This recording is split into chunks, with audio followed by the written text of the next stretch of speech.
Welcome back, everybody, to the Wild Faith Podcast. My name is Evan Bungham, and tonight we have a very special guest for you. We have Zach Felten in the house, a.k.a. Ricky, in the house. This is going to be a fun one, guys. Zach is one of the, how should I say this? He's one of the most well-known killers in my contact list on my phone for killing big whitetails. So this is a perfect timing. We're kicking off. This is the week of gun season here in Minnesota. So it couldn't be more exciting. People are on Rutcations right now. I start mine the day that this podcast drops, actually. So without further ado, Zach, how are we doing tonight? Doing good. Doing good. You've been hard at it, man. Yeah. I was starting to think this morning we had a late night, we'll just say. So a buddy shot a buck, so we were up pretty late, celebrated that. But that's good. We didn't get out this morning, and I think I sent this to you in a text. It kind of hurt a little bit because one of our shooters, of course, walked by the stand my brother would have been in. But hey, that's why they call it hunting, and you live and learn. But yeah, I was thinking like I started my Rutcation on the 27th, so Monday. About a week now, and that was only my second sit I've missed. So I've been hitting it pretty hard. I feel tired, but hey, got to keep it going. This is where, I mean, once again, kind of kicking off that intro, like your tactics over the years, I've learned so much from you. And we talked about this actually the previous episode because you did our Chasing the Rut series for I think it was November 3rd. Persistence and patience can pay off. I would say probably more successfully sometimes than it is than just getting lucky, because you're sitting in that same spot or sitting that same funnel or sitting that same transition line where eventually it's going to happen. And funny story to what you were just talking about, my brother, Eric, if you're listening, I'm glad you sat all day today, but he, same thing, slept in, had, what was it? I think our number 2 deer on the farm. Walked by at like 9 o'clock. I gave him a phone call. I was like, hey, did you get out this morning? No, I didn't make it. I'm like, okay. I'm like, well, it's still a great time to get out. You should go out and sit, mid-morning, going into the afternoon. I think he got out there, what time was it? From like 11 to noon, and then like went back inside for like lunch or something like that. Sure as shit, like 1 o'clock, the number 1 deer on the farm shows up in the same stand that he was sitting in. And then, oh man! And then that night he proceeds to go hunt the different woods, and then we get, I think the 1 and 2 showed up again on the farm. So it's just like, but you can't get mad during the rut because it's like, it's so unpredictable at this point where it's like your shooter could, your whatever target list deer on the farm could be 2 miles away, or he could be bedded up with the doe and just doesn't leave a bedding area, Yeah, so we had the same thing that happened. We saw that buck this morning when we weren't sitting. We're like, all right, we got up, we got up like at 8 o'clock or just before. And I saw that picture and I'm like heart wrenched, right? Because my brother would have shot his first buck with his bow more than likely. And so we go out, same thing. We get out there about 9 o'clock because we're scrambling. We're like, he's probably in here still because there was a doe shortly before him. And then he actually circled around, so he must have been chasing the doe, came back and hit that camera again like 23 minutes later. And we're like, oh man, that hurts again. Anyways, so he sits. I only sat till like 11. We're in different areas. I'm like, I'm going to go in, whatever, get lunch ready. He told me this when he got in, he was going to sit till 11:30. He got down at 11:15. He got less than 30 yards from his stand, and it was really windy. He couldn't hear anything. He looks down the hill and sees a buck on the trail walking right by his stand. So he's scrambling. He's like walking steadily, but quiet enough to get back to the stand because he didn't see it shoot. There's a rock cliff there. He didn't see it pop out the other side. So he's like, well, maybe I can actually get in here and get a shot. By the time he got to the base, it never saw him or anything. It walked away, but it was the same buck. So 3 times, same stand in like 3.5 hours. Which deer was that again? I think it was that short time 10. Okay. He's actually a 9 now. He broke a brow, but yeah, pretty sure it was him. Before we get into the thick of things, I just want to give everybody a little bit of a backstory. So Zach and I, best friends, we go way back. This started, I think, when was it? We met 2012. 12, I think, yeah. You were technically my strength and conditioning coach at RCTC. And Yeah. I don't know how we got on the subject of like an early morning lift of like, oh, you like to hunt? Oh, I like to hunt. And it was like, oh, just became best friends. We started. Yeah. I don't know. Probably wearing camo or something, lifting or Yeah. something hunting related. And that Yeah. proceeded to be, oh my gosh, how many trips to South Dakota did we do together? We did, I think, 4 that I know of. 4. Four, and we got to get you back there at some point in time. But ever Yeah. since then, we've countless adventures that we've been on chasing deer around here in Minnesota and South Dakota, and just always catching up, telling stories. Our kids are the same age, and it's been fun, Yeah. man. It's crazy Yeah. because now we're kind of old. Yeah, feel like it. Yeah, we did Missouri too a couple times. That's right. We did. God. Okay. Well, we've got stories to tell. We've got good ones. Yeah. So, but yeah, I mean, so kind of just kicking things off a little bit here. I want you to just maybe give me a little bit of a bio on yourself. You know, where are you from? How did you get into hunting? And we can kind of just go from there. Yeah, grew up in Mower County, Minnesota. So small town. Grew up on a farm. Represent. Yep, flat country. Yep. Yeah. So grew up there on a pig farm. Got into hunting. My dad and mom, they gun hunted, so they took me out when I was 12. You know, did the whole safety thing and da da da da da. Hunted with gun, majority gun up until I was 16. Never harvested a deer until I was 18. That's a long story. Wounded enough with gun. That's Never crazy. found them. Kick them up. Yeah, whatever. Bad shot, I'm sure. Can't hold it together. You know, you know how it is. You get a deer in front of you, it changes a lot of things for everybody until you can get control of that. But yeah, so never actually harvested. Got my first deer when I was, I should go back a little bit. When I was 16, my uncle gave me his older bow and got me into shooting and took that out. That was like I don't even know what year it was, but like let off was like 30%. Oh yeah. You know, small cams. Yep. I think it was a PSC or something. Sure. Aluminum arrows. Oh yeah. Like good just old days. Yeah, ghetto metal pins with a little paint on the end of them. Oh yeah, good old days. So started doing that bow hunting when I was 16. Shot my first deer, my first buck with my bow when I was 18. Slowly became addicted after that. I mean, that was it. That was pretty much how it started. One, I like the flexibility, more time in the woods. It's not always about killing, but more time, more opportunities. You know, they're not getting bumped all over. Heck, it's more natural. And then slowly, you know, over time in the woods with bow, just studying the deer. I mean, you see so much more when they're in their natural, non-disturbed. It's not the rut. They're not getting chased all over like the does. You just see a lot of things that you and learn about the creature, their habits, stuff like that.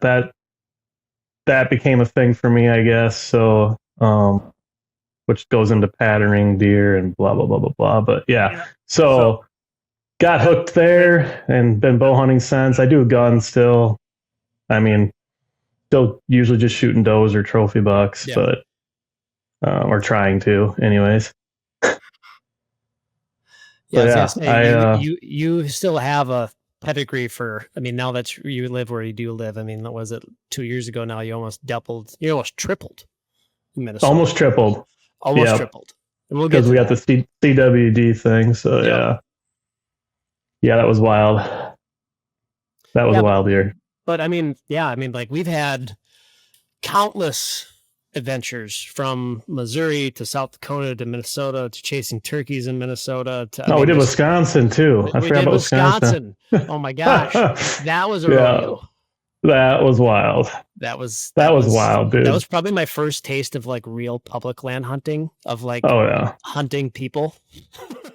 There were so many people. Remember that we went to like 7 or 8 different state lands. We got out there early, like at noon, and we kept stopping, and there's cars, just boatload of cars at all of them on a weekday. Having to wave down people. I can't remember, when did we go? Was that during was that before gun in Minnesota? Or was that after gun? Yes, it was before gun. I think it was like right now. It was like right in that kind of that week before. Yeah, I want to say it was like the 23rd 21st or 23rd or something. Yeah. Rings a bell because I remember we got back to Minnesota and I was still able to hunt the rut with bow here a little bit. So walk me through a little bit on just how many mature whitetails would you say that you've killed? Like 4-year-old and older. Mm-hmm. Let's just go with that. Wow, you're making me think. I gotta look around. That's a good problem to have. 10 or 11. I think 10 for sure. That's crazy. That I can think of off the top of my head. Yeah, 10 since 2007, I guess, would be the first one. Okay. With a couple, there's a couple that are probably 3. So I mean, 10 would be the 4-year-olds and older. This guy being the oldest, he was at least 6, but still 6.5. Still my favorite deer that you've ever killed. Yeah, and this year I'm hunting one that we think's 6.5. He's not very big. He's only like 130, 35 inches, but we're thinking at least 6.5. I don't know if he's 6.5 or 7.5, but I think that's probably why it's been hard. That's like a fun transition though, as a bow hunter, to where, it's always fun hunting for horns, but at like the same time though too, I think you kind of cross that threshold where you get to a number where you've killed enough 3.5-year-olds and then you've killed enough 4.5-year-olds. And you kind of just keep bumping up that pedigree of where it's like, well, now I want to kill the oldest deer on the farm. I want to kill the oldest deer on the section type of deal, where it's like, they're hard animals to kill. They don't get easier. I mean, I guess maybe they do, and the older they get because their home ranges shrink so much. But their home range shrinks, but obviously they're not as much daytime active. Like I was out, on Halloween. So since we did the first podcast on Halloween, and when was that? It was the morning. Wind was perfect. Deer normally come over. There's like a spine, bluff country. There's a spine. They come up over it. I could hear them milling around or doing something in there. I heard a light snort wheeze.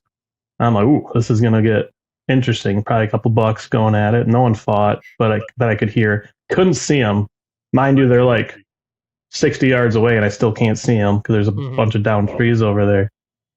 And I'm getting to something with this. So back to the old buck thing. So the buck that I'm after pops out. I just hear something walk and I see, I'm like, all right, quick, pull the binos up. And I'm like, oh, that's him. Okay, getting ready. I mean, my bow was already in my hand. I don't know. All my spots are like, hey, they're there. Like, you don't have time to reach for your bow. So my bow is in my hand. I'm ready all the time. So I got knocked or got on my D-loop. And by the time I get on my D-loop and look up, he's already through. Where he took, this is where I'm going with this. He didn't take what everybody else does. All the other deer, including the doe I shot this year, they're like 10, 15 yards. They come up over that spine. They walk right through what I call the meadow. Mm-hmm. And they drop down into the next draw behind the house, which is hard to hunt, but that's where they all go. So I'm thinking, all right, sweet. He's going to come over. He's going to walk right by between 10 and 30 yards. Going to be over. Nope. Took some weird secluded trail. Disappears. The buck that he snort wheezed at 5 minutes later comes over that same spine, walks by at 8 yards, just like all the other deer. So back to the mature deer doing different things. Prime example that happened to me already this year once. So yeah, they kind of have their own method to the madness of where that's why they live to be how old they are, because they just they just forge their own paths. Yeah. So the wind the way it was, I was not expecting that at all. What was if he was checked in? That was a morning sit. I had a west-northwest, so it was blowing. I'm like 80 yards from the house. It's blowing right to the house. Don't usually get busted too much that way. But west-northwest and where he was, I thought he would come up higher, which would be to me, so he could get all the scent below him and kind of just come out and take the top side and everything. He'd be like, because he was grunting. He was rutted up. It was like nose to the ground. He was on a mission, or I probably would have got him in that window. He was grunting, nose down. I grunted at him once he got to like 50, 60 yards to try to stop him and get his attention. He looked back. Didn't care. For like seconds. Nope, put his nose back down. Yeah. And I'm like, well, they just snort wheeze. I'm going to snort wheeze them. I'm like, okay, I'm guessing it was him snort wheezing the younger buck and not vice versa. It could have been vice versa. I snort wheezed, trotted away, stops, looked back, and I'm like, okay, well, I guess that's not how I'm going to get him. And then he just put his nose down and kept going. So That's the hard thing though about this time though, of where it's like, I mean, it was the same thing that buck did to me. Would have been last weekend now. That bigger buck that was like 80 yards, same thing. Hit him on the ground, didn't care. Snort wisdom, snaps his head around, looks at me, thinks about it for 2 seconds, puts his head back down, just starts dogging nose. They got to be in the mood. Like, yeah, I've found out. Get into the snort wheezing comment. I did that to this guy the year before I shot him. He was straight behind me, just raking a scrape, like 30 yards. I can't shoot. It's a big oak tree. I couldn't get around it. There's some limbs there. So I'm like, all right, he's raking a scrape. He's got some attitude right now. Let's try it. Snort wheeze him. Snort wheeze his back. That's wild when they do that. Then he came right under me like 5 feet, and I got a huge canopy of oak. Like, it was a sweet oak. There was like a bottom canopy, like branches shooting straight out. He was right underneath me. So he came right to it. Didn't see what he liked it, and then scooted around and never got a shot at him that year. But I guess where I'm going with that is like, yeah, he's raking a scrape. Did it last year to a buck that I almost shot. Same thing. I saw him hitting one like at 150 yards, snort wheeze him, straight line. But I was in the meadow, wide open. He didn't see a buck, so he never really got close. Yeah. And then he scooted out. But knowing that, maybe I don't snort wheeze again, like learning. Like, okay, he wasn't like, he might not have, he's not in the mood. He's grunting, he's looking for does. Yeah, it might have worked, but I think that's one thing. And, we're talking about just kind of strategy now, but like trail cameras in video mode, I think are really useful in terms of like figuring out personalities of deer when you don't get a chance to see them in the flesh, because it like, I think of a snort wheeze where if you've never heard it or seen a deer do it, it's pretty shocking when you hear deer do it for the first time. Oh yeah. Or hearing even like an audible grunt, because like I heard a buck growl the other day when I was hunting down in Ripley. I've never heard that before. I thought it was like a bird or something crazy because it was like a bark almost. Yeah. And it was just this really guttural sound. And I was just like, no way. And it ended up being, saw a buck and ended up being a buck. And I'm like, that's never heard that sound before. And it's almost kind of shell shocking because you just, you do your grunts, you do your snort wheeze and stuff like that, but you never really, rarely I would say, do you get a chance to actually hear them talk, like speak the language in a sense.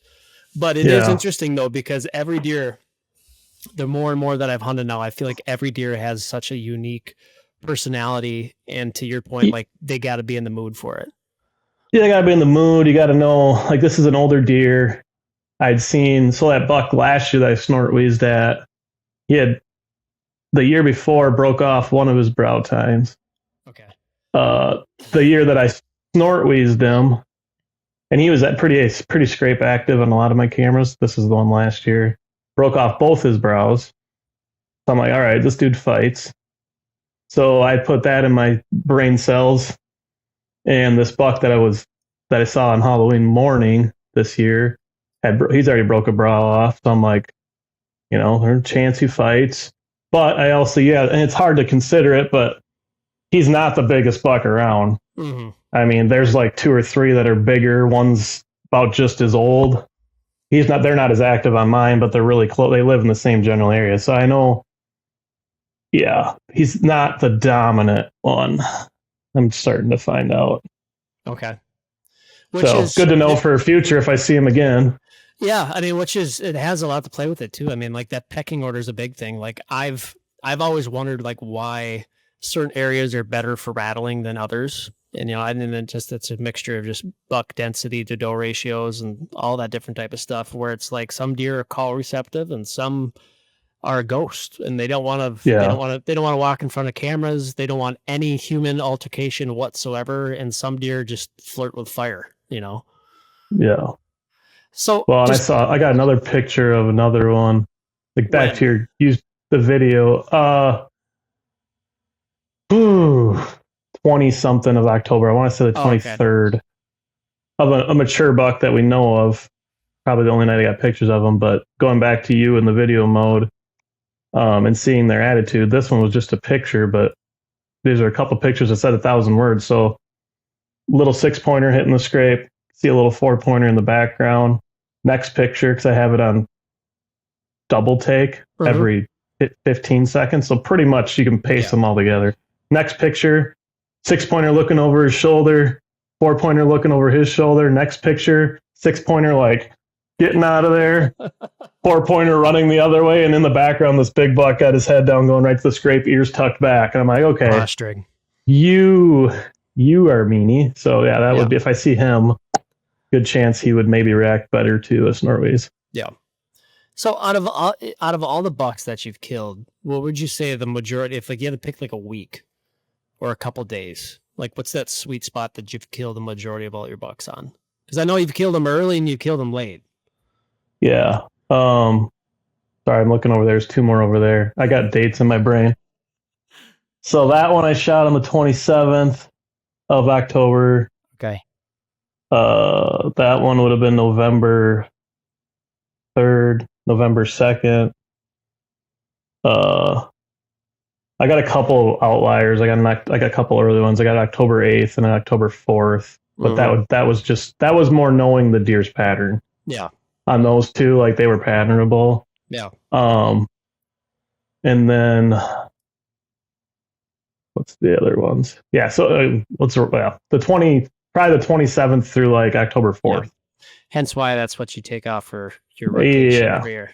Yeah. And it's just starting to, it's starting to turn a little bit here, which is good. Where would you say like we're at in terms of like, you're in southeastern Minnesota and hill country, but like I would say it's relative to each area, just because it's all dependent really on your doe herd and when they're coming into heat and stuff. But like, where would you say things are at for your guys' woods or your general area right now in terms of like the rut? Like, is the pre-rut still going strong right now, or are we just on that cusp of like the rut breaking out, or is it already happened? I think we are. Yeah, pre-rut's been going on for a while. I think we're on the cusp or it's already starting. I would say what I can tell you just based off tonight's sit and then the neighbor's sit last night and when he shot his, the older bucks are still sitting back, still hitting scrapes, still checking scrapes. He shot his on a scrape. The one I saw tonight was making a scrape, grunting, older deer. Mm-hmm. But he wasn't like chasing. Now, all the younger deer, 1.5, 2.5, 3.5, nose down. They're just sniffing to see if a doe's been on that vine or whatever, and they're putting their head down. They're going again. So, I mean, it's any day now. I would say it's going. I mean, it's like your brother. He saw those deer, or you saw him on camera. Yeah. I mean, it's picking up. It's gonna be a light switch. We did see a doe. My brother and I sat. We both saw her. And she had a little one chasing her, but, tail up, flickering, kind of acting like she was an estrus. And then this morning, I think we might have had a hot one in there because there was like 6 different little bucks, one doe. Which is a great time if you can just slip into a stand midday, make it happen. I mean, like, I just think of a lot of people have been saying, "Oh, my cameras have been dead. Cameras are dead." Well, it's like, well, where are your cameras at? Are they on a field edge overlooking a scrape? That's not where they're going to be. They're going to be on the backside of a bedding area, like a main hub scrape back there where they're tight to cover. Yeah, that's the problem I'm running into. Mine are, I shouldn't say it's a problem. Mine are on travel corridors. I don't really. Which they're going to start cruising pretty soon. And they are. Like this morning was. Yeah, this morning was a prime. I mean, they've been doing a lot of nocturnal cruising. I'm getting a lot. I just saw right now. I got more pictures.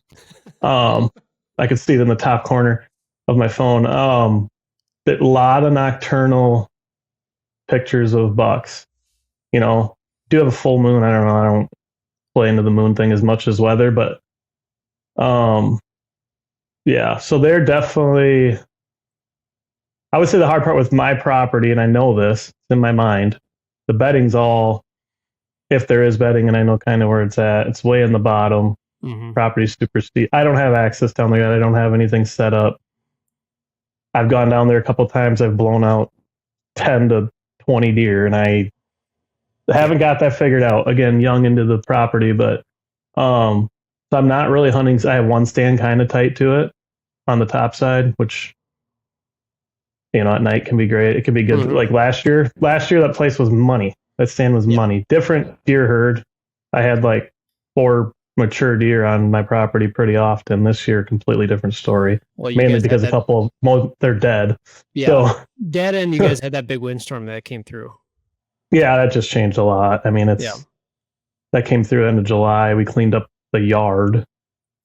Yeah, about 100 hours of chainsawing. So I didn't really get deep into the woods before season. So I don't know if my logging road's plugged. It could be, and maybe that's why that stands quieter, because the logging road it's a perfect spot to catch them coming from the bottom and jumping into the hottest draw on the property. But I was going to say that's where it's good on you, because I know that you are meticulous with how you go through your scent regiment, how you go through accessing and all those different things. That's where I just have so much respect for you as a bow hunter and as a whitetail hunter and just a hunter in general, because you do everything right. And if it's not right, you'll do it again, or you won't do it at all, because it's like as soon as that date becomes season, it's like, I won't go down there. I won't go check it out. I'll just let the deer be. I'll have to get to it this winter, where it's like, which is true, because it's like, shit, you might bump out that number one deer that you're after, and you might not ever come back to that spot until next year, Yeah.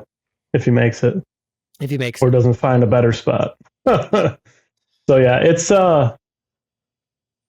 it'll be a future thing. I got plans. I just got to get there. So I do want to hear about your hunt, because I know we've been, this is always the hardest thing with the podcast, especially with like mutual friends and stuff, where it's just like, oh, I had the craziest encounter in the hunt. It's like, okay, don't tell me about it. I don't want to hear it until we record it. So I haven't even heard this yet, so I want to hear about it. Tell me about it. Yeah. So last podcast, if anyone listened, it said how just kind of stay persistent. Don't bounce around too much. You'll burn yourself. Well, I've hunted whatever, 12 sits. You've hunted a lot. 12 sits, same general area. It's not really, I mean, it almost came together on Halloween morning, but I'm noticing, so we'll go back to October 10th and 11th. We had about 18 does / yearlings. I think it was like 13 does and like 5 yearlings, or 12 does and 6 yearlings that we were seeing regular. Okay. That's normal for my property. It's usually a doe haven.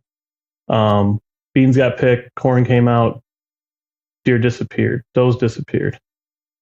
Along with a couple bucks that were here, moved like a mile south. I'm like, okay, what's going on?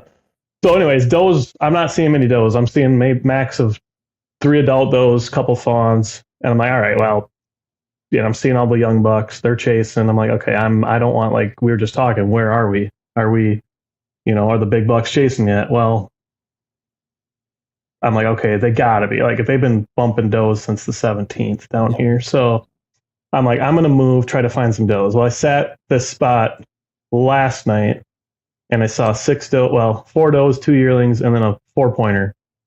He came chasing them out, circled them for a while. They got downwind of me. Not good.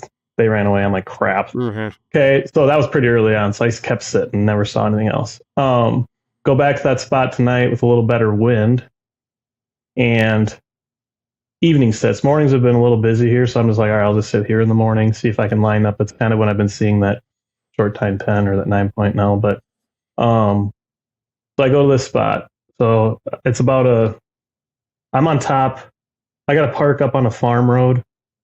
And it's beans, corn. There's a little grass patch. It's all picked, but grass patch. Park there. I change there. I don't, whatever. Mm-hmm. My clothes never touch the truck. Spray down. So start walking, and I'm skylined if they want to see me, if they're there. Until I get down to the pastures. It's a pasture. Cows are out. Pasture. Big valley. It's got 3 fingers coming into one. I'm right above where all 3 come together. Mm-hmm. Kind of on the field edge, but I'm hunting that like, I don't want to call it top third, but whatever, the hillside. What do I want to call it? Like travel route, where they're going to be if they're going to look for does. The wind was actually perfect again, where they're up there, they can see. Wind's blowing up to them. If anything's in heat, they're just going to travel. If they smell it, they're going down to it. Mm-hmm. You know what I mean? So the wind's blowing up out of the valley. So I'm like, all right, this will be a good spot tonight. So start walking down the pasture line. There's some tall grass where the cows didn't eat on the outside of the fence. So I'm trying to use that to my advantage. Get to a point where I glass, and I'm glassing down. There's a bunch of birch in there, which, whatever, that's just a reference. So there's a bunch of birch there. And I'm like, all right, this is where they were last night when they came out. I'm going to glass it. I glass for a while, don't see anything. Keep walking. Fence line gets a lot thicker. I try to hunch a little bit because I'm still high to them. Like they could pick me out if they wanted to. Get down, and then this tree, it's a bitternut hickory. I mean, 3 feet around probably. It covers me like really good. So one fell down. One of the big ones fell, like the whole from base down fell. So I get in there, there's a whole bunch of leaves still on the tree, a lot of cover at the ground level. I get in there, and then there's an opening where I can shoot, even from the ground if I wanted to. Whoa. But I'm like, okay, if they're here, this is where they're going to pick me out because I got to go up over that log, that one that fell down. So I pull my binos up, doe and a fawn like at 50 yards. I'm like, okay. So I'm like, all right, let's think about this. I got to go on the other side of the tree where they are to get up the ladder. It's a ladder stand. That ain't gonna work. So I'm like, okay. And I just keep watching them. You know, I'm crouched down. They can't see me. The fence, that my head's the only thing up. And I'm watching them, and I'm like, all right, well, let's try to make home here on the ground. And you got good never gotten the stand. Actually, bluff country. Supposed to be a south-southwest, which would be blowing kind of up to where I'd walked in. Not straight up, but like up the hill a long ways, and it's going to suck down a draw that's a ways away from where I think they're going to come out. This is only my second time sitting in that stand. First time with this wind. It was blowing like almost straight out of the south. It was blowing to them. It was almost south-southeast, the way it was coming up and out and then sucking back down. It's blowing right to them. And I'm like, okay, see how this goes. They didn't even look up my way or anything. They were just milling, just chilling. The one's just chewing. It's good. Just like, I'm like, okay. So I have an Ozonics. I use it. So I grab that, put it up on the higher part of that tree that fell on the stump, point it that way just to some coverage. And then I get that all set up. I get to the base of the tree. That's going to be my backdrop. And I get rid of the leaves, get rid of the sticks quietly. You know, I look. They can't hear me. The wind was really strong tonight. So I get that all cleared out. And then I got buckthorn right behind the tree. So I'm sitting there, you know, trying not to poke myself, breaking that back. You know, they don't hear any of this. And then I look up again, and now there's 5 of them. Oh, boy. Within 60 yards. Yeah, there's 3 adult does and 2 fawns. And I'm like, wow, this is really shaping up to be probably a good night. You know, you want to be where the does are right now. And I'm like, okay, cool. Like, I'm definitely not going up there. I'm staying down. This is my home for tonight. So I get all situated on the ground, get it to dirt. You know, look, make sure they're not looking. They're not. They're downhill quite a ways. They're probably like a 30-degree decline. Okay. I was actually going to ask that. So, yeah. They're not skyline. They're not above me. They're not level with me. They're below me. So I've already got like probably 30 degrees on them. So you get in the stand, you got yeah, they're down their ways. So I get stood up, get against the tree, and I'm behind the tree. The tree's between me and them. And I'm just peeking around, watching them. I mean, they didn't do anything for like 40 minutes. They didn't move. And they were eating grass. There was a button buck in there, and he's just eating. And the rest of them are just like standing there. They're not doing anything. I'm like, what is going on? Kind of weird. Like they're staging. They're just staging. They're not moving. They're just staging there. I'm like, oh, perfect. So I was surprised they never caught on to me, honestly, but whatever. Thermals were still rising, so that was good. Temperature actually didn't really drop that much tonight, so that was to my benefit. I'm standing there, okay? Keep looking, you know, whatever, every 5 minutes or so. Keep looking, 'cause I'm thinking Mr. Buck's coming at some point, if he's here. And out of the corner of my eye, there's a bunch of, down tree, bunch of leaves, and then right behind me, so I'm against the tree, but right behind me, whole bunch of leaves. I can't even see, the hayfield's 20 yards. I can't see out into it. I see something move out of the corner of my eye. I'm thinking it's a leaf, so I look. I'm like, oh, there's a doe at like 20 yards.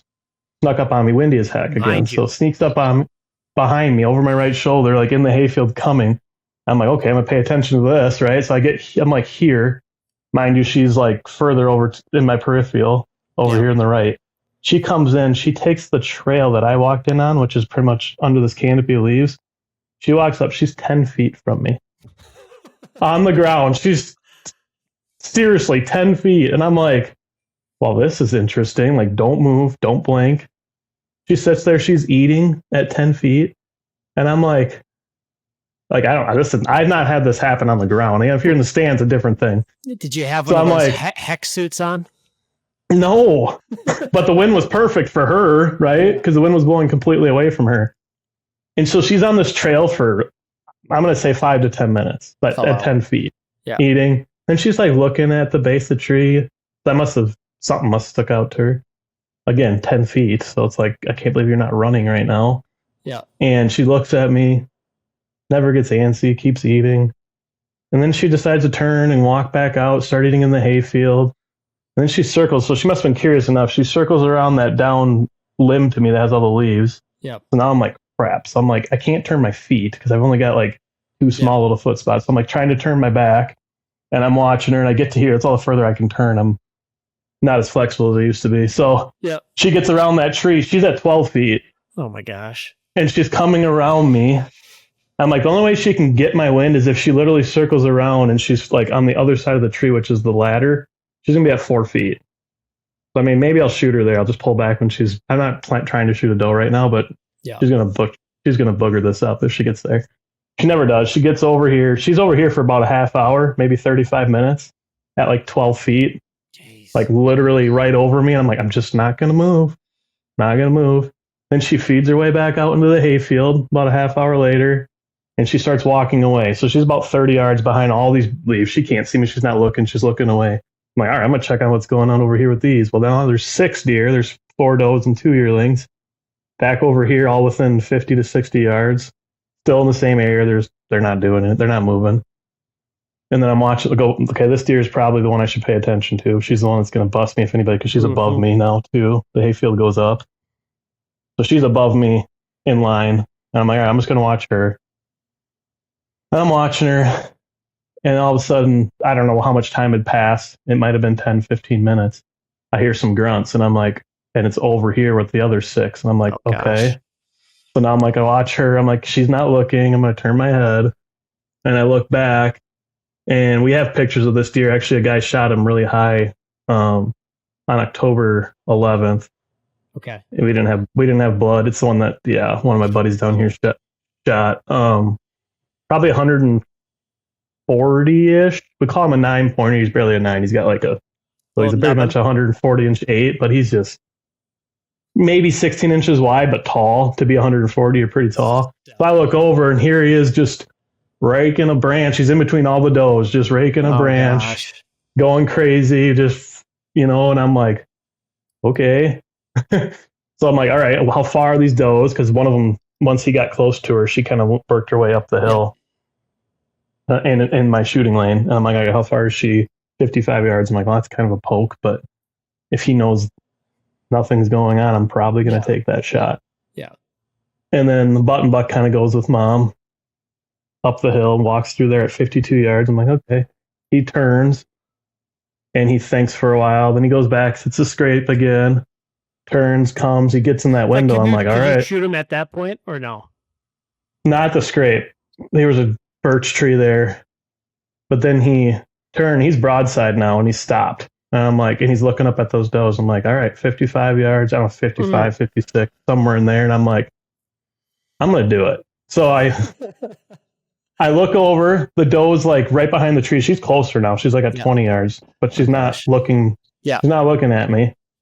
And I'm like, all right. I range again, make sure he's still there. He's still at that range. Put it on my D loop. I get pulled back half draw, stomp and blow over my right shoulder. That doe walked like 3 steps, got in that lane where she could see me, stomps and blows. It was a lighter blow, and I'm like, now I'm froze half draw, which is not easy. Found that out. Try not to shake doing that. So I'm holding it like a half draw. I'm like, come on.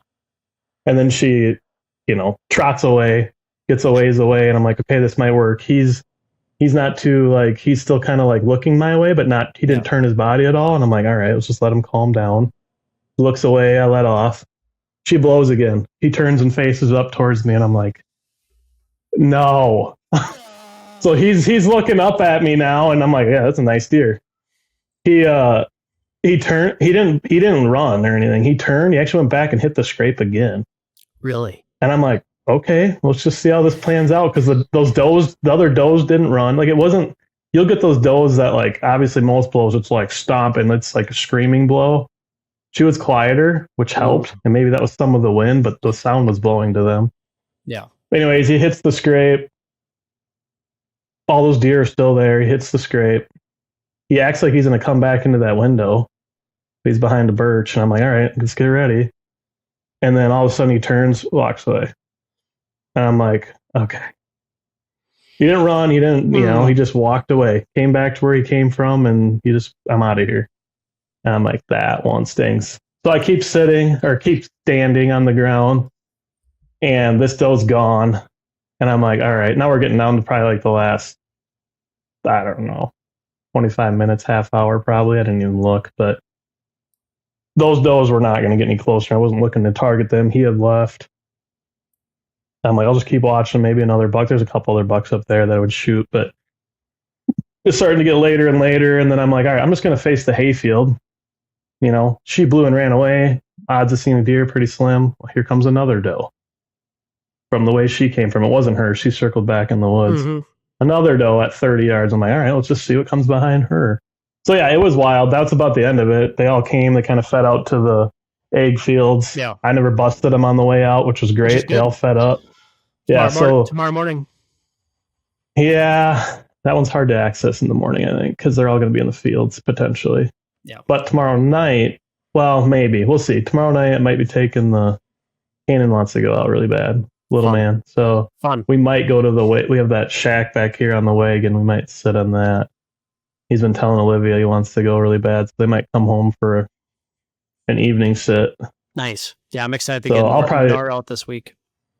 Yeah, I'll probably sit in the morning back behind the house. They got the right wind again. And but yeah, it was wild, dude. Like, just I think the more wild part, probably even wilder than that buck being there, because that can happen all the time. But to have that deer, the doe on the ground for like 45 minutes within 12 feet. I don't think people realize like how it's almost like turkey. And adult doe. Adult doe. Like full mature, big old brisket. Like, I would shoot her if I was hunting does right now. Like, and adult doe. Some of those mature does are just as smart as those old bucks. They're almost worse because people don't shoot them. They get blown. Mm-hmm. They bust people all the time, and they get smart. Like, yeah. But I think that kind of goes in a little bit too, to where, I mean, yeah, for granted, she can maybe be a little bit naive because same thing. It's just the hormone levels are amped up and stuff. But like, if you got a good scent regiment and you do your due diligence on that, like, that saves dividends when you get in situations like that, or having an ozonics too. I mean, I've never ran one, but I know you've sworn by it. Yeah, they're not bulletproof. They help. Mm-hmm. Just enough to break up that cone a little bit.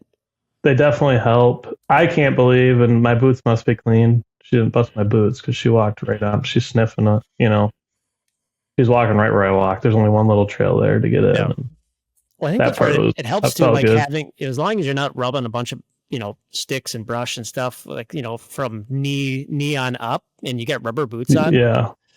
I mean, you can kind of get away with a lot. You'd be, I mean, this, but like, you'd be surprised how many deer could walk down your scent path without them really putting too much thought to it. Oh yeah, I haven't been boot checked in a long time. Actually, I've been using that. I don't remember who makes it. That deer herd smell stick stuff. Oh yeah, it's great. It's Conquer. It's the yellow stick, isn't it? Yeah. Yep. I can't remember who makes it. Conquer or something, maybe? I don't remember. Conquest, that's who it is. I've been using that, and that actually, so I had a buck. Evercalm, I think it's called, something like that. Yes, Evercalm. Yeah, so I've been using that on I spray my boots down, obviously. And then I've been putting that, like, it doesn't really matter, I think, on your boots, but I put it on the tips, where usually my toes are going to hit everything first. Yeah. Anyways, so I had walked into one of my deeper stands earlier this week, and I had a buck come, and I'm like, oh crap, he's going to bust my boot trail. Instead, he sniffs that scent and comes all the way to the base of my tree, and then sees a doe and runs away, like runs with her. It's like, okay, well, he didn't bust me. Mm-hmm. He never looked up. He was more like, oh, a deer, like the smell, So I'm like, oh, that. Those are the fun seems sits, to be though, working. that like you never anticipate that happening, but you kind of embrace it, and then it happens, and it's like that's one that you're not going to forget, Yeah, and it made me feel good that I must be pretty well covered. I was at least tonight, scent wise. Yeah. Because my wind was blowing to their general direction, and then she was on my different deer was on the boot trail. I'm like, all right, so that gives me some confidence. But I think it shows you too, like how freaking smart. Like, how old do you think that buck is? Is he like 4.5-year-old? He's at least 4, yeah, 4.5. But just like how smart they are, where like they could, and how cool he was to like still assert his presence, but then be like, yeah, you know what, I'm gonna slip back. Yeah, I heard her, and I don't know. And maybe by that time, I don't know if the scent out of her gland blew down there. I don't know from stomping once. But yeah, they're not dumb, and he's not. If he's full rutted, he might not even. Like if he's like drooling, he ain't. That probably doesn't even scare him. Probably doesn't even phase him. That's like. But then he also probably doesn't stand there. He's probably running with those does. So. But that's the funny thing. Just the difference of like those are the hunts where it's like. Maybe that isn't necessarily like the target deer that you wanted to shoot, but like you'd shoot him with your bow. But like where it's like, no, I was going to shoot him. Yeah. If it's gun season though, where it's just like, oh, you're dead. Oh yeah. Yeah, I would have been on him. I mean, I was already drawing, so yeah, he would have just stood up and shot him. Yeah. Yep. I had the tree as a rest. It would have been pretty good.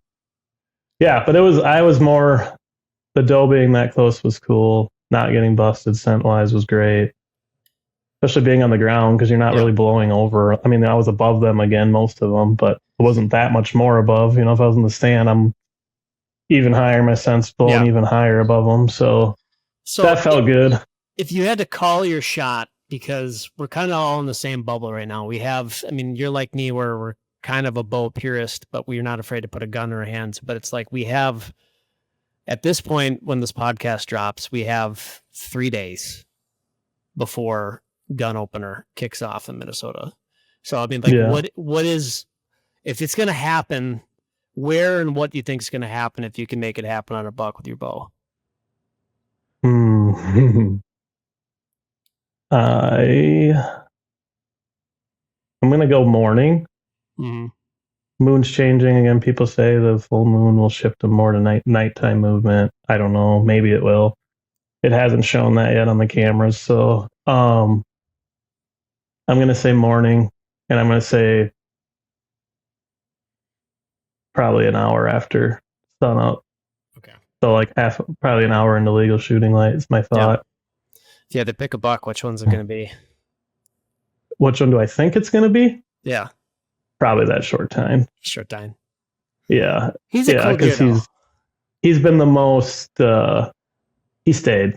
Yeah. The others have moved. Like it's the one super freak he's staying about a mile south. I don't think I thought he'd come back because he was here the 30th through the 4th. I don't see that happening because the does aren't here like last year. Yeah.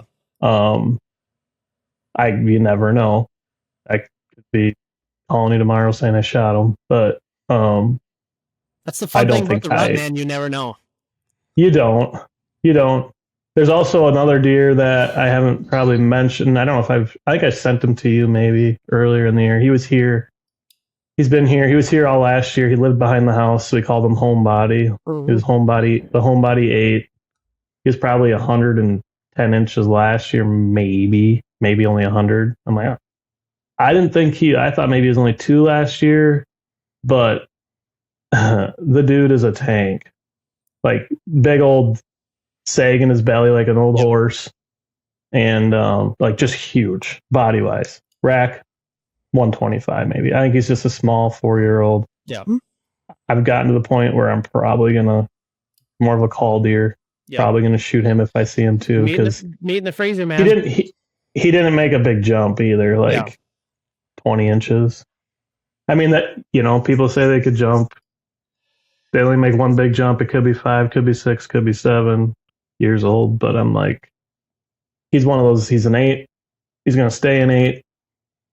That's one thing we're getting on down here. Like you were saying, going after the oldest deer, versus rack, we're trying to shift that way because we're noticing, like, we're shooting big 4-year-olds, right? We're shooting big 5-year-olds, and five's fine, right? But like that one that is probably pushing 170 as a 4-year-old that moved away. Yep. We're all kind of like, well, if we see him, we'll shoot him. But if he makes it, sky's the limit. So he's grown. Yeah. He grew 40 inches from 2 to 3, and he's grew 40 from 3 to 4. It's crazy. So he's got the. I mean, if he's done that twice, is he gonna have a blow up year? Mm-hmm. Is he gonna grow 60? I mean, is he gonna be a 230 next year, a 220? Yep. Maybe. Which, it could happen. But that's the deer we want to. At 170, we're probably shooting him. But if that's a 4-year-old at 150, and he's jumping 30 to 40, we're probably not. We're trying to focus on not targeting those deer, the good genetic deer, unless they're old, and kind of we're going to try to shift back to 8-pointers that are old. We have like 3 of them that are probably at least 5.5. One of them might be 6, 7.5. Just years and years, and they don't change. It's like they're not even growing. Some of them are shrinking. It's so they're interesting. The same old 8-pointer. It's so interesting to see like genetics from like farm to farm, or more or less like what you guys have, which is kind of cool, kind of similar to the home farm for us, where it's like really it's like section or sections because you guys have so much land, of where you could see this genetic pool, and we've been lucky enough that we haven't had like the effects of EHD like they do down in Iowa or Missouri or Ohio or South Dakota, where it's like we're wiping out, CWD now with the sharpshooters and stuff. I'm sure they wiped out, a lot of different gene pools. But like it's interesting to see these different farms, and you could just see these deer. Like I think of like our home farm, like there's 3 deer right now where it's like, oh man, I've seen these same genetics the last 15 years, where it's like this deer is going to be a big 9. This deer is a wide one. Well, he's got genetics to be a potential booner if we let him grow, but he's got to get to be 5.5, and like where now it's like this year is such a weird year for us because we have, I don't know, 4 slammer 3.5-year-olds, but it's like, I don't know what happened. Last year we had a 5.5-year-old, or excuse me, last year we had a 5 or 6.5-year-old that disappeared. I think he's dead or something happened to him. And then we had a 4.5-year-old last year. It was a slammer, disappeared. Had not seen him yet. I don't know if he died or what happened to him or if he moved away. But I can see his kids or his kin, where he's got a genetics pool running around. It's like, well, that's great. And then it's like, well, I hope he makes it because I don't want to see him get shot. Yeah, and it's like, I've come, and I'm not saying this is everything, and I'm not saying it's proven scientifically, and maybe it is. I haven't read on it, but I went to that one guy's land. I think I told you that shot mini 200s here in Minnesota. You search that, you probably figure out who's. I'm not going to drop his name. Anyways, he's done a lot of research with those and on his own, and he's come to think that certain does have power as to what that antler is going to do. 50% of the battle, man. Yeah. So, I mean, think about it. Think about your kid. Like, you have a kid. Certain things look like you. Certain things look like your wife. So, it makes sense to me. I mean, it's pretty hard to not admit that. But what do you think about this? So, this is an interesting, you've hunted the farm a couple times. And Grovedal is out of the question because that's just the different woods. But like for our home farm, we've had a really interesting dynamic now the last, I'd say probably 3 years of where I don't know if we just unleashed hell the one year and we killed all the mature does, but we have so many fawns, and not necessarily these fawns like yearlings, like maybe like 2.5-year-old fawn, or they'd be young does, I guess you'd call them, and their mothers, a year and a half. Yeah, and their mothers too. But like, I have maybe seen 2 mature does on our farm, and that's why like I feel like the rut for us on our home farm, like Thanksgiving during the second rut, some of the best time that we have to hunt because all those younger does are coming into heat then. But it's like this time of year, it's like we don't have a lot of mature does. I don't know why that is. Like, what do you think on that? We have a lot of deer. I mean, like there's probably, I don't know, 10 does that are living on the farm right now. We have 58. So for people to understand, we have 48 acres. On a given day, we probably have two 3.5-year-olds. Last year was totally different. Last year, we probably had two 4.5-year-olds that lived on the farm, including the diversity of does and little bucks that you could add in there. So maybe another 10 deer. So maybe like 15 deer total on the 48 acres. But yeah, like literally 75% of the does are young, and maybe only Yeah, two or three of them are you old. might, and I've never really thought of this much, but I just thought of it now. It's like, um, you have quite a few does, I'm assuming, this year. Not Yeah, really. yes, not yes and no, but there's a lot of little ones. Like we got onesies, we've But got that's my three, wondering is, and two moms like I with said, I've three babies each, which is crazy. cheapers. That mom's, oof, Two moms she's with skinny. triplets. That's wild. She's skinny. Um, yeah, it takes a lot on the mom too. Even twins. I noticed it with the ones I saw behind the house this year. There was they tend to have, and that's another thing I've noticed living here in the woods is they're also smart and they're putting their babies where the coyotes aren't. Yep. Like I've had every year there I've had like this year I had 6 fawns within and they stayed. That's where their mom put them. Well, like I sent you that picture, our front steps in the landscaping, there's a big boulder and mom tucked it between the steps and the boulder, like against the house. Right there. It went away. Yep. And I just kept looking all night and it was rain coming. I'm like, I bet mom's coming soon. Here comes mom. Baby gets up, goes over, starts sucking on the nipples right on the sidewalk. Like, so they're smart. They're putting those fawns where they don't think the coyotes, like, they know we're not a threat that time of the year. Humans are not a threat at that time of the year, which is crazy. Mm-hmm. Because, like, 2 years ago, there was 2 by the shed. There was 2 in the waterway behind the house, right by our driveway. There was 1 or 2 up there by that waterway. And this year there was 6. Like they put them right by my septic tank behind the house. It's got a bunch of tall grass. There's tree cover, whatever. I'll go dry, like I'll mow the trails and like I'll look over and there's 2 laying right there, like 20 yards from the house. Yeah. So I don't know where I was going with that other than the does are a lot smarter than anything. But I don't know if that would be like this is just a theory.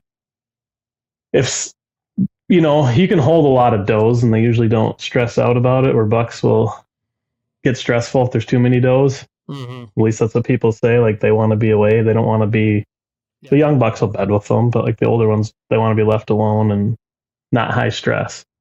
I just wonder if there's not a doe area where it might be over full and you're getting scraps. Which would make sense, but to that point though, which I question it, where it's like, we've been doing food plots now for 4 years, and that first 2 years probably the best it ever was in terms of like having like a really good ecosystem from, we had mature whitetails in terms of bucks from opening day until the end of the season where they didn't leave the farm. And then those deer coming past, one of them or 2 of them, or I should say out of the 3 of them, 2 of them died. One of them made it. But then as time's gone on, though, it's like that doe population of older does just disappeared to now where it's like there's maybe for, out of the 7 food plots we have, 2 of those being bigger destination food plots. Maybe there's a doe family group for each food plot, but that doe that's manning that food plot, you'd think would be a mature doe with maybe some fawns or stuff, but really it's a 3.5-year-old doe, maybe a 2.5-year-old doe with triplets, which is just crazy to me. Yeah. I would just assume like from a hierarchy that, because I know in our section we have a ton of deer, but I do think that this year our deer numbers are down for our section, which is kind of interesting. We haven't had a year like that. So this year having that single gun season, I think, is actually going to be pretty beneficial for our deer herd this year. Are you still three deer total, or what are you guys? Still 3 deer total. And then the interesting thing this year is now the 647 zone, which is where Grovedal's is. That's Olmsted County now this year. I mean, it's always been Olmsted County, but that's intensive harvest now this year. So that's a 5-year zone this year. So my other thought is when did 3 deer start? It's been, man, 4 years? know. It's been longer than that. It's been. Oh, okay. I think it's been a 3-deer zone for maybe 6 or 7 years now. Yeah. Well, down here it's been. Well, for a while there was unlimited. Well, it's been over. So it's been over. They had that. It's been over 10 years. So the population has took a hit. I mean, we don't harvest. I get it. if you want to go for it. And we're not surrounded by state land, which is great. There's one property 2 valleys over that's got state land, and it gets hunted really hard, and they're having a hard time. That's a different podcast. Yeah. So, I would say that we used to shoot one deer, either or. You get a doe or a buck, or you get a doe and a buck, one of each. Now it's like, okay, you can shoot 5. Well, yep. One year I shot 4 does on 2 different properties, 3 different properties. Sorry, so it didn't take as big of a hit. 2 on 1, 1-1. That's not a big hit. Not to interrupt you, I still will never forget the year you and I hunted. Oh, when I shot 3. Yeah. Okay, I gotta paint the story. This is like late season muzzleloader. At this point, I think you've had a couple of good encounters that year for like in terms of hunting, but like we're at this point, we're just shooting for meat. And if we kill a buck, we kill a buck. That woods is so great late season for that's where I killed my biggest deer yet, was last year out of that same farm.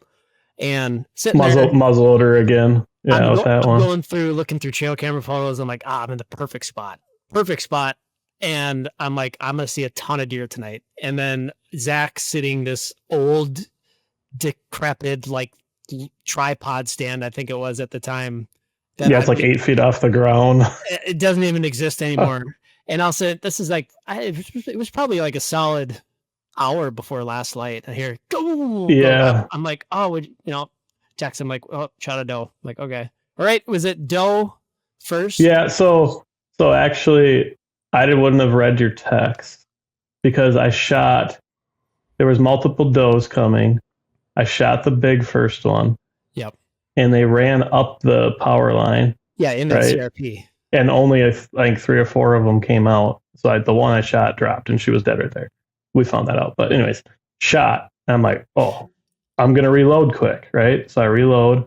As I'm reloading, they run from up above and run right down in front of the tripod. They're at like 20 yards. I'm like, all right. So I shot a second one. Then I saw your text message. So yeah, I'd shot 2 does, and then I don't know, it was like a half hour maybe passed, maybe 40 minutes.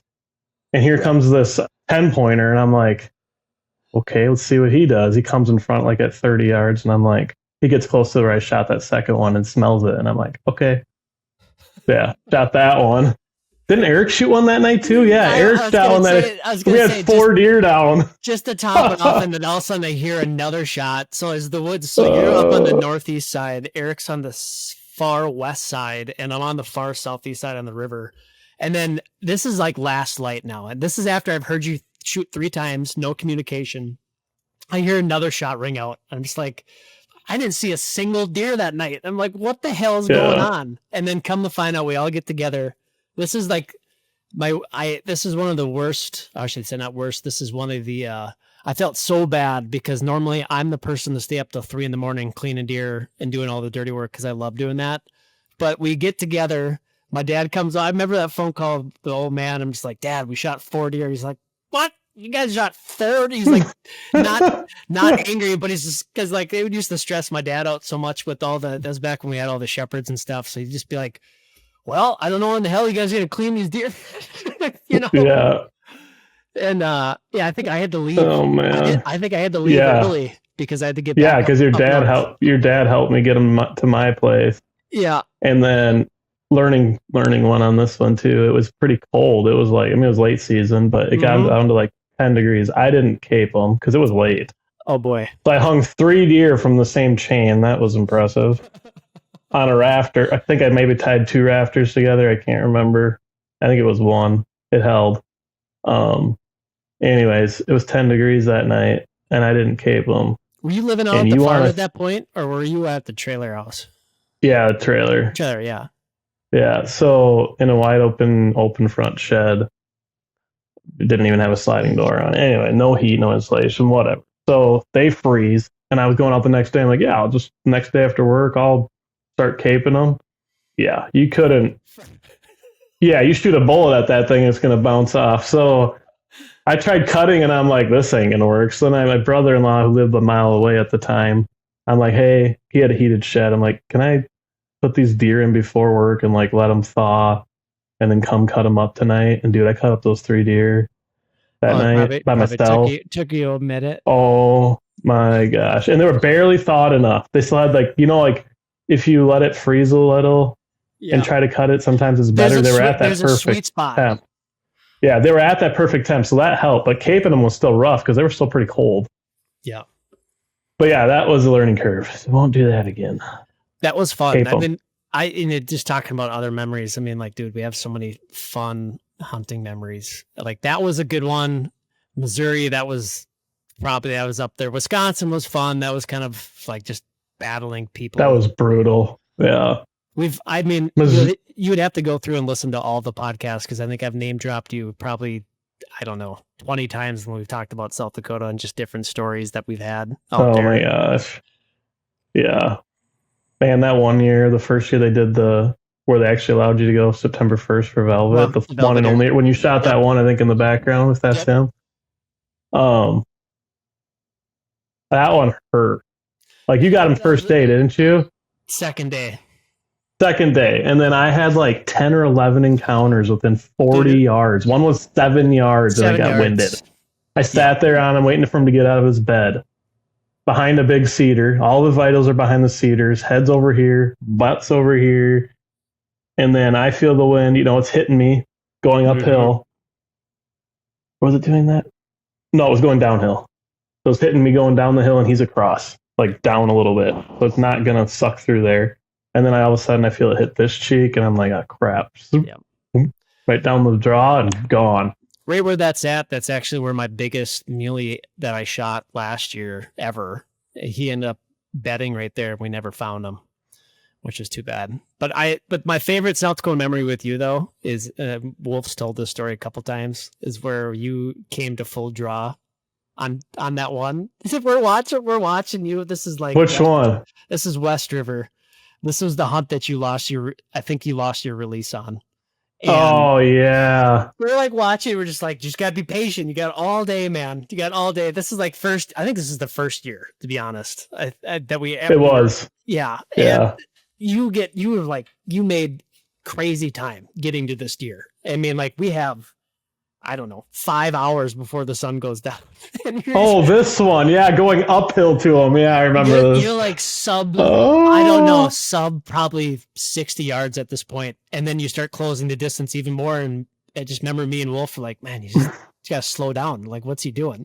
And then all of a sudden you just get to a point where you just stand up and you just draw your bow and you just start walking at this deer. Yeah. And I get like 14 yards away from him and he starts bounding and I'm like, I'm just going to send it. Right under him. Dude, I almost walked right by him. Yeah. Because I was pointing this way and I'm walking thinking he's like, I had the bush as a reference. Well, he went into this. I didn't know there was another draw up there, like a sideways one. I went up the draw this way. No. Note to self, South Dakota, their cactuses are real. Oh, yeah. Getting poked all the time. Yeah. So I remember pulling them, sitting on them, pulling them out of their butt, whatever. So I'm dropped back. Walking, because I don't even know how long I was sitting there. I was like, this is stupid. I'm just going to get up and try to shoot this thing. You sat down for maybe like 30 minutes. I was probably mad at crawling up that hill for... The wind was great, though. The wind was blowing down. It was loud. I just would crawl when the wind would move. And anyways, I get up, pull back, and I'm walking where I think he is. And I'm going. He's right here. He pops up. I didn't see him because he was down that draw. He pops up. I'm like, oh, crap. And yeah. They bound. And he didn't stop. Most of them will, bound for a while. Mule deers are notorious for bounding and stopping. You were also on the giant whitetail that we saw. We've talked about that story times. That was huge. One of the bigger whitetails I've ever seen in my life. Yeah, 180 plus 12-pointer. And remember that though? Like we're gonna make a stock on the deer. You ended up shooting that muley. Yep. But we have this muley, put this plan together. There's a thick draw to our right where we found a lot of our sheds in there. Kicked out that big muley. Yeah, kicked out the muley first, right? And then we're like, oh crap, whatever. We're gonna shoot the one down the bottom. You were gonna stalk him. I was gonna tuck out to the left just in case he came up a draw if he bumped him. And none of us are knocked. I think we even ate on the side hill. Yeah, dude, took a snack. We had lunch. We're laughing and bullshitting and having lunch. Yeah. And then Evan starts sliding down the hill to make his move, and I'm up on top. You just started sliding just a little bit. Little did we know, probably the biggest whitetail we'll ever see on hoof. is 30 yards from us the whole time, jumps up, trots away, stops and look back. I'm fumbling. I get an arrow Stops knocked. at 60 yards. Yeah, I get an arrow knocked, and while you're practicing 60 at that point, right? Because we're shooting out in South Dakota. I get an arrow knocked. I turn to pull back, takes off. Because he stopped and like looked at his broadside. I'm like, oh, I'm going to try to get this dude.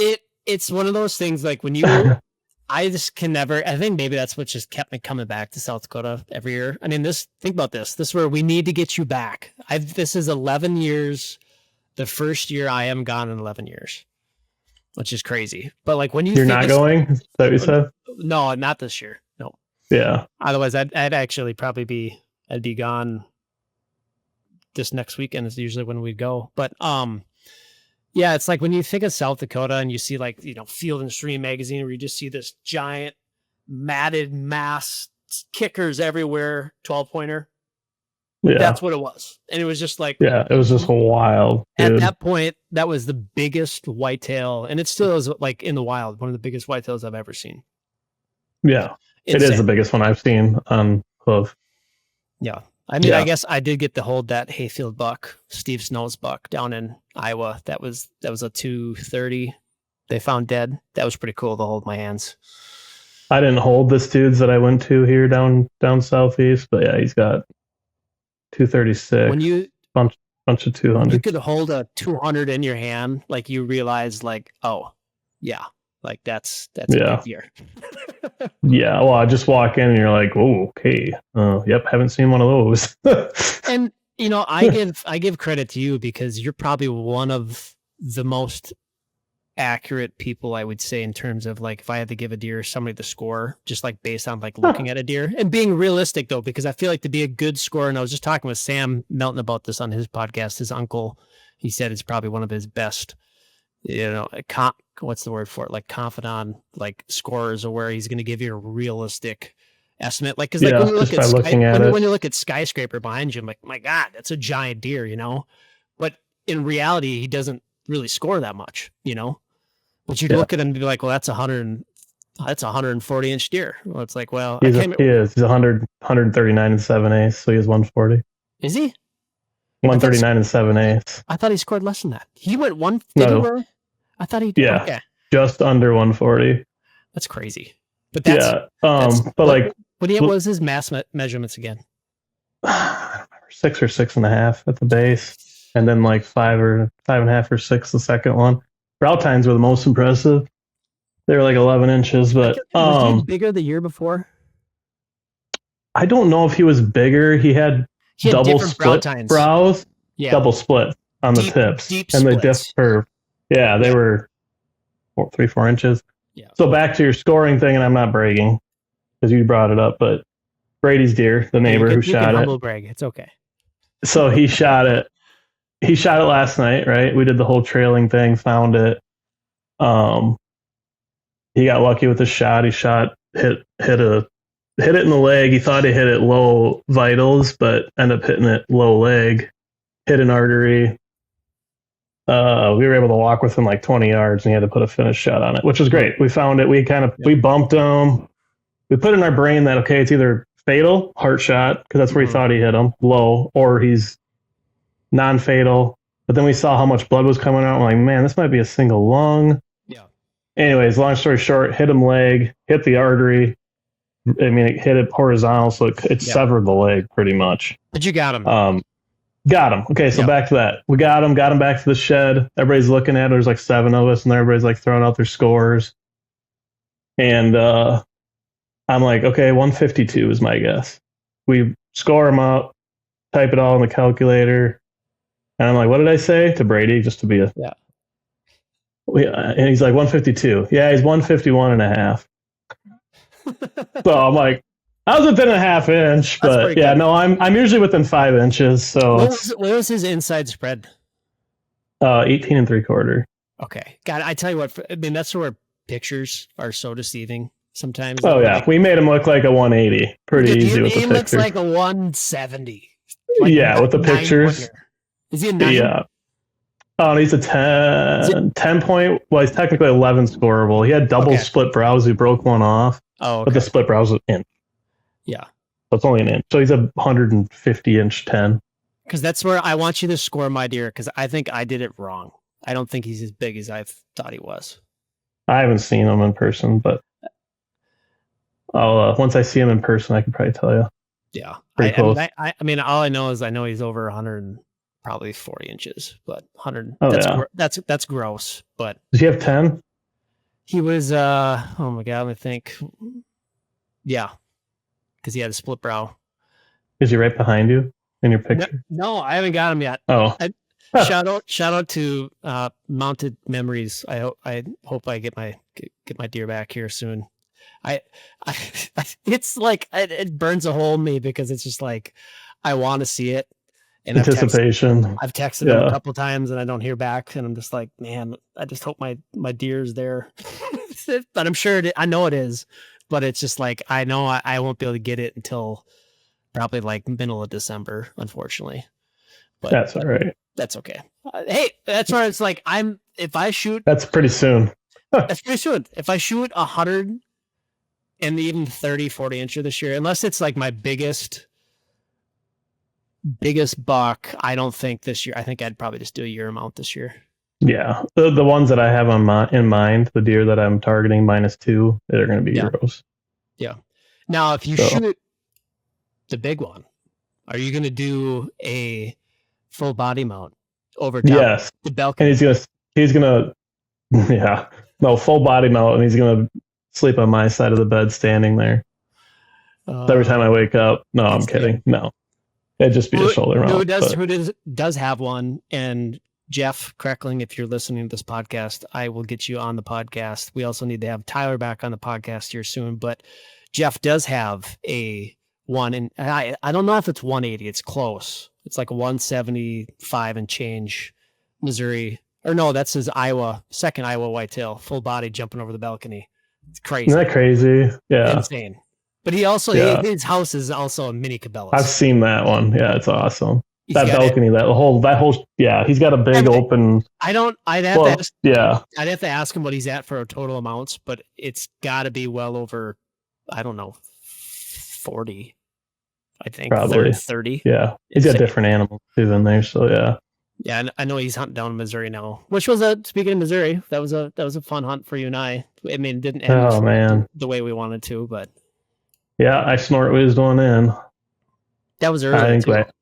I think I single lunged him, but yeah, he was coming to a scrape, or he wasn't coming to a scrape. He was actually to draw over. I saw him with my binos. He was like 100 and some yards, and snort whizzed him into 30. Pretty sure I single lunged him. Remember, he had all that blood, and we lost him, and then it was hot.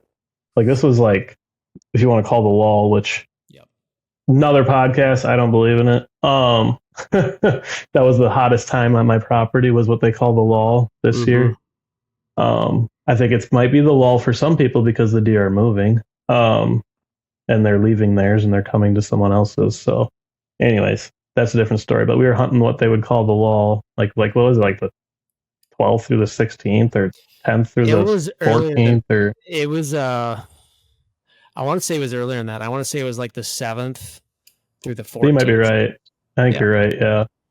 But this was towards the end of the trip, wasn't it? I think it was. It was one of the last couple of days. Second to last night, because we had really, really hot weather. Well, that was kind of the trade-off we did. We were kind of second, or what would you call it? We were working hands, doing stuff, getting stuff ready for release. And that's why we got to hunt that week, because no one else wanted to hunt it, right? So But it was good. I mean, like, I learned a lot from that trip. Like, I look at it this is back before, cell cameras even were a thing.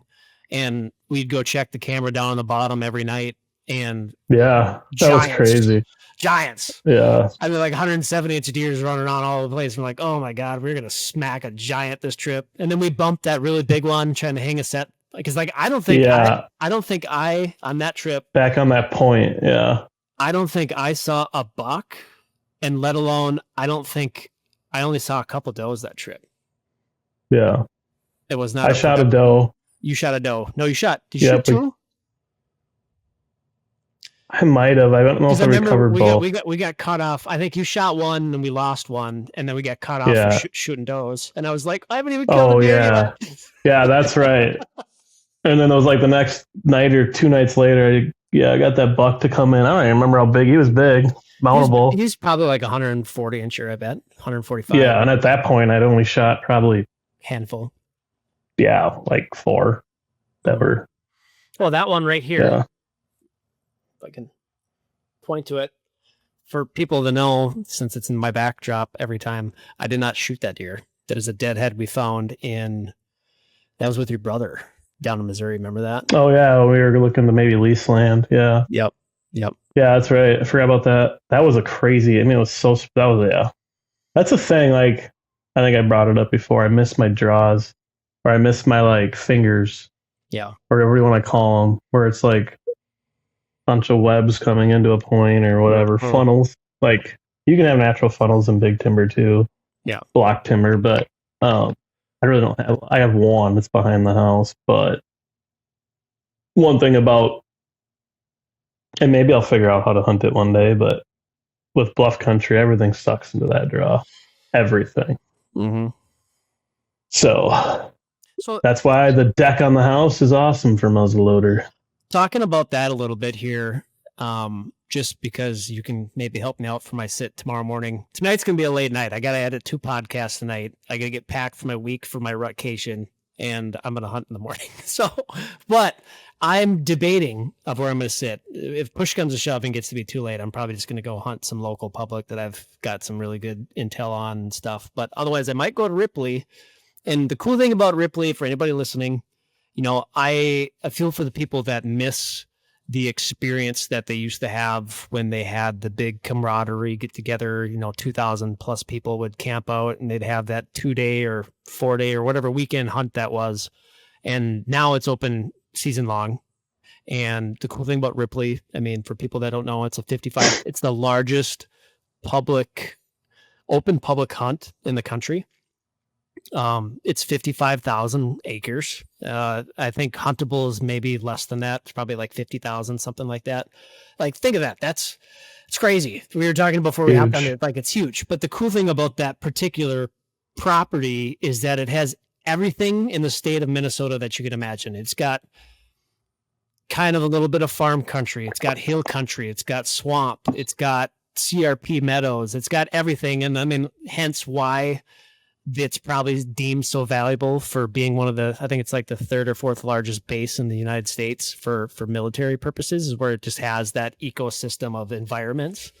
But for whitetail hunting, I mean, it's the state record for Minnesota was shot out of there, I don't know, 10 years, 15 years ago now, whatever it was. And I don't think that one stands anymore, but every year people kill absolute hammers, and people that think that it's high fence, it's really not. I mean, the deer can kind of go to and from if they want to go off the base or on the base, but the property is so big that they usually don't unless they're living on the edges. But I'm debating about hunting hill country tomorrow because, particular, just from what I've heard from people, it's kind of where some of the best deer are getting shot right now. And I'm debating where to go. So if you were to look at this, that I know nothing, tell me, in terms of the rut right now, where should I be sitting in hill country in a morning sit or an all-day sit? All day? All days are tough because wind's changing. Yeah. Thermals are changing. Wind's changing. Thermals are changing. Like, are you going to focus like on southeast slopes? Are you talking hunting saddles? Are you hunting ridges? I'm hunting where I'm hunting, which maybe only I would say that's my choice. Obviously between bedding, if you know where bedding is, right? Mm-hmm. Between bedding or travels, like saddles, I'm taking top on mine because I know where they parallel when they're searching. Like this morning was a prime example. Yeah, a lot of them were all young bucks, but I'm only like, what am I, 80 yards into the woods, so the top portion of the drop. Yep. But you need to have the right wind, obviously. So, but if you know, that's the hard part, not knowing the property, right? Like I know what they like to do when they're searching, where they like to travel on mine. Mm-hmm. Couple spots, but a lot of it's like, I don't even have a saddle on mine that I know of. Looking at the topical, from above. There might be one on the backside that I can't get to without bumping out all the deer in the world.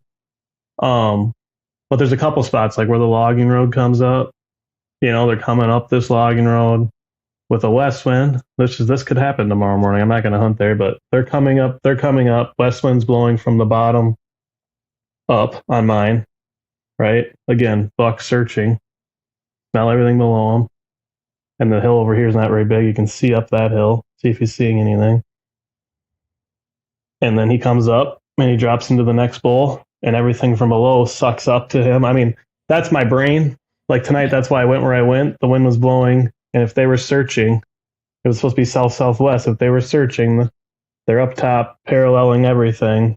They get wind of estrus.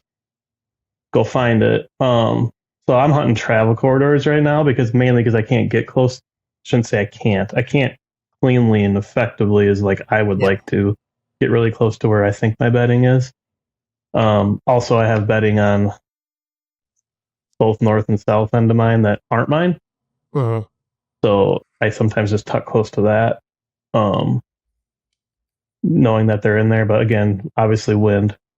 Mornings, your thermals are dropping, so you got to take that into consideration. And the last couple mornings, it really hasn't heated up to like 11 a.m., so they're dropping for quite a while. But yeah, I'm hunting more where I know they like to search. Sure. Which has been parallel and only in a ways. So what about... Especially in the morning for sure. Okay. Doing that. What would you say for, being where we're at here, we're kind of getting to the tail end of things here, but for the diehard bow hunters that are still hard at it right now, and this could be relative to wherever at the state or the Midwest in general, but for the diehard bow hunters here, we have a couple days left before gun season kicks off. What advice would you give to those guys kind of just toughing it out these last couple of days before gun season kicks off? And then what advice would you give in terms of when gun season does kick off of trying to kill either your target deer or killing a mature deer? Bow hunting the next few days, this is where I've had to kick myself. Where I normally would just I'm staying consistent in the mornings. In the evenings I am now too, because I'm going to the same general area. But I was telling myself I wasn't going to chase. I'm not super chasing, but I'm not chasing a buck. I'm going where the does are. Yeah. So I'm not chasing a buck, like I said on the last podcast. I wouldn't do that unless you have I shouldn't say that either, because it's like, okay, this morning we went in after that buck after he came through.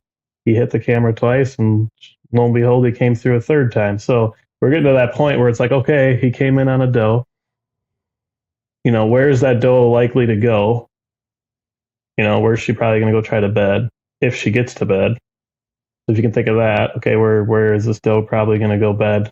You got to know the wind too, right? So like on mine, I got a point, right? And then the point goes, starts at the house. It's not a point. I mean, it's like a peninsula in the woods, a spine, whatever you want to call it.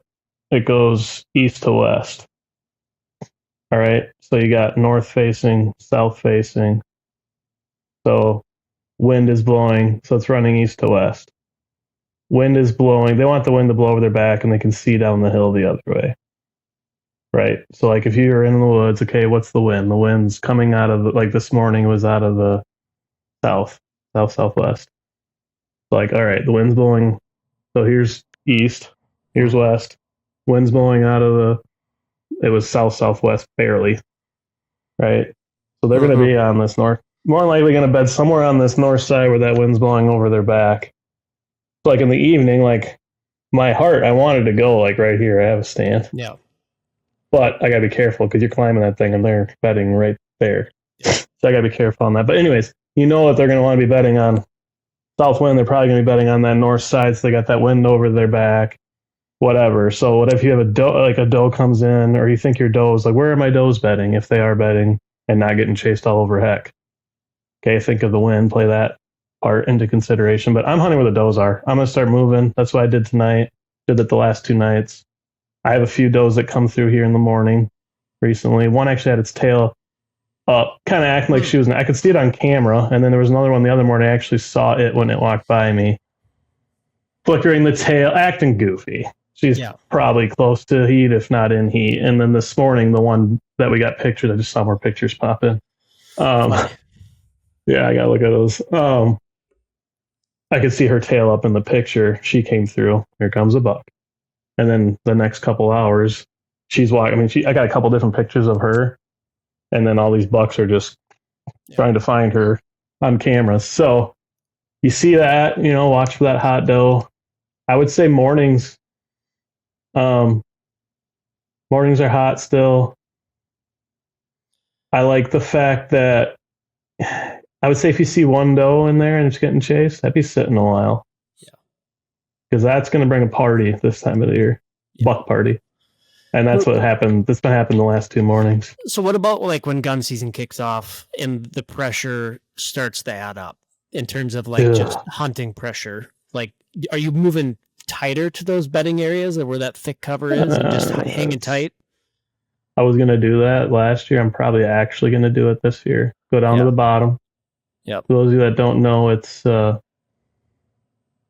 500-foot drop over 1,000 feet. It's down there. And it's hard to get down there, but I'm highly considering that this year. But yeah, definitely thick. Like, yeah. A lot of the deer that actually, the 2 big bucks that have gotten shot on my buddy's property, let's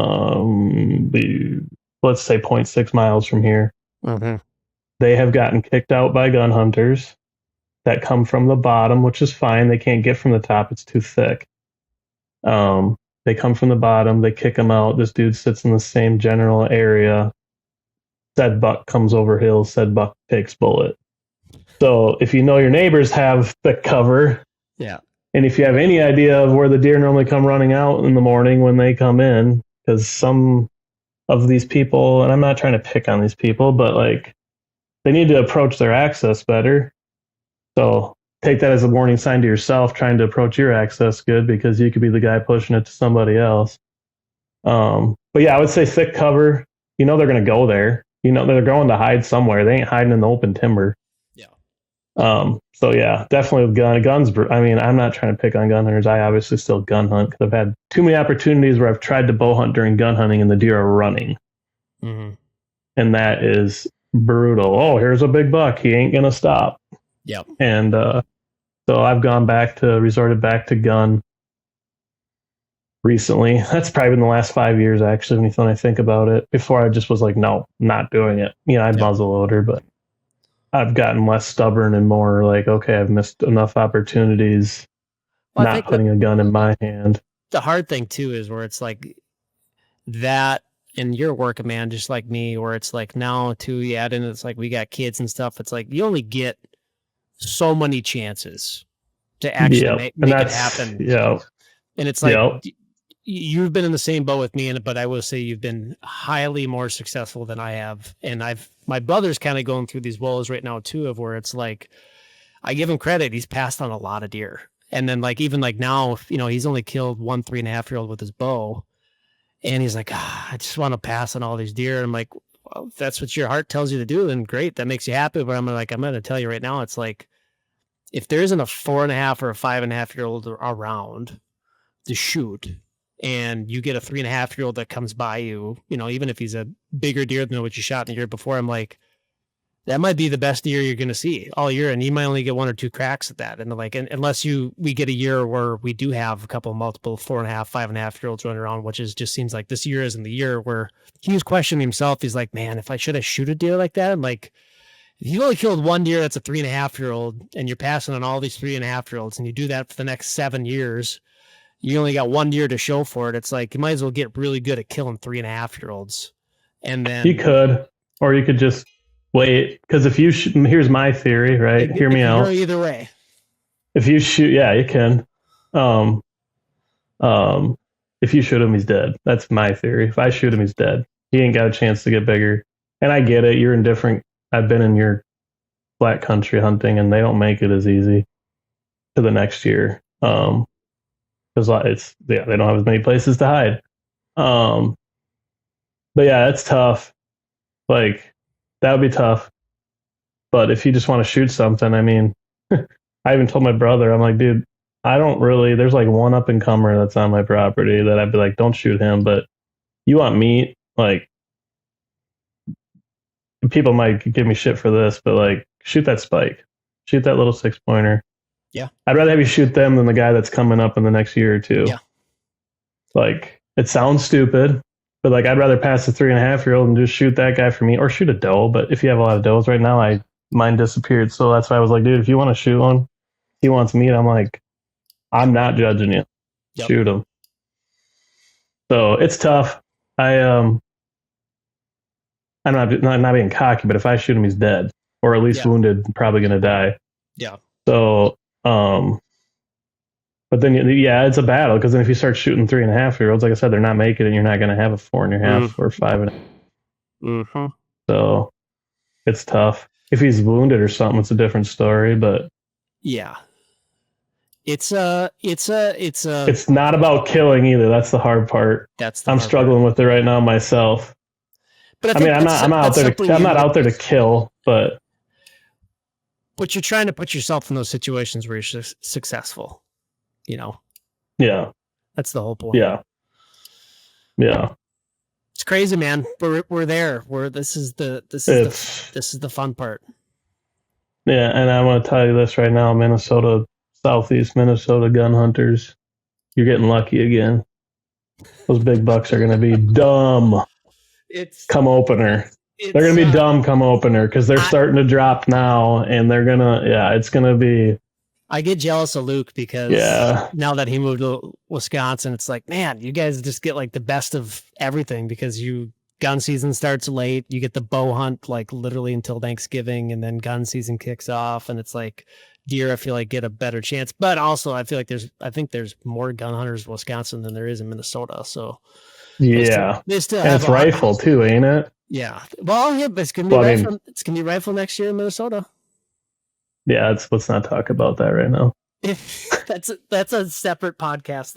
As soon as we figure out more details on like specific counties that will actually agree to it. Like, I don't think Mauer County will. I think Olmsted County will. Which will be an interesting dynamic for us, because we could literally drive a quarter of a mile and rifle hunt. So yeah, it's flat country. I don't know, but it'll be interesting. Look up in Roseau. They can Freeze Falls, any of those places up there. They can rifle hunt up there, and it's flat as can be. So, yeah, it's wild. Yeah, man. Well, this has been fun. This will go down. I think we're like maybe the second or third longest. Maybe it's the first. I don't know. We're at an hour 40, which is pretty good. So I appreciate for everybody that's been hanging on and listening. Good luck to all the bow hunters and gun hunters across the state. We'd love to hear from you guys. Share your photos with us. Be sure to tag us on Instagram or Facebook. You know where to reach us. But yeah, good luck to everybody. And Zach, especially good luck to you. This is the fun time. Like, I was joking with my brother, or who was it? I was joking with Tanner about it the other day, where it's like, when you get a phone call this time of year, it can only mean one or two things. Either someone's having a baby, or someone shot a buck. So it's like, all right. So it's exciting, man. This is the time that we've all waited for, is this week. So yeah, good luck. Yeah, it's here. It's past go time. So go.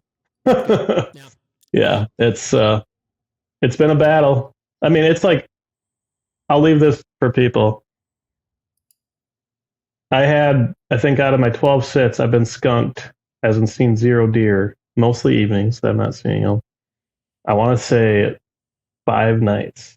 That's crazy. 5 nights, no deer. So like, don't give up. It's a mental game. I'm the same. 100%. I'm a human too. I'm just like, all right, just got to keep on keeping on, keep trying, keep to your, unless this is your last day you're going to be able to sit all year, I would stick to your guns on scent and everything else. And don't do anything irrational, I guess. Still got to follow steps. Yeah. Like, you catch me on Friday before gun, I might do something wild. Yeah. I know it's going to get terrible after that.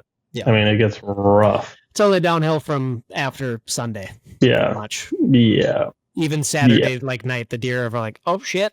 Yep. It's gun season." You heard all those booms? Those booms mean run. Yeah. So. Yeah. Well, Zach, thank you so much again for hopping on, taking time out of your night. Good luck the rest of the week. I expect to see a dead buck within the next couple of days here. Hopefully I'll get a chance, since I'll be down in your neck of the woods, to come actually see it.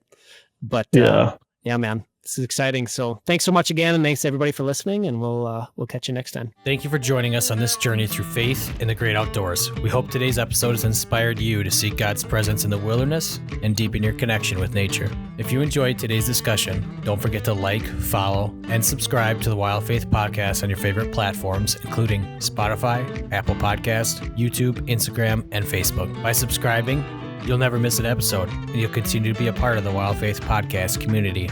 We'd also love to hear from our listeners, so please don't hesitate to reach out with your questions, comments, or topic suggestions. You can connect with us on social media or through our website. Your feedback is important to us and helps us improve and tailor our content to better serve you. And always remember, the great outdoors isn't just a playground for hunting and fishing. It's a sanctuary for finding solace and spiritual renewal. As you gear up for that next adventure, I pray you find God's presence in the crackling of a campfire, the thrill of reeling in your catch, or the quiet solitude found in nature. Until next time, thank you for listening to the Wild Faith Podcast. Take care, and God bless.